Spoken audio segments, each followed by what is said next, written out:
Nous sommes à la fin des années 70. Les créatifs de l'agence publicient sur l'idée étonnante et validée par le constructeur de comparer la Renault 14 à une poire. Les lignes du véhicule expliquent la métaphore maraîchère. Cette campagne est devenue un cas d'école, un contre-exemple donné, dans nombre de formations et de manuels de publicité. La comparer à une poire, c'était, paraît-il, indirectement traiter le client de poire. Pourtant, en termes de sympathie et de reconnaissance, la campagne fut plutôt une réussite. Dans son excellent ouvrage « Ils se croyaient les meilleurs », Christine Kerdelan indique qu'à la même période la Peugeot 305 et la Golf connurent les mêmes déconvenues dans les ventes, en ayant pourtant bénéficié de campagnes dites réussies. Au final, 1 million de R14 ont été vendus, alors que la R18 qui sortait en même temps cannibalisait un peu le segment.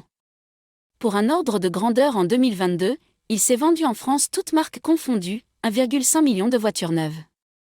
Alors sur une courte carrière, les ventes de la R14 sont loin d'être ridicules.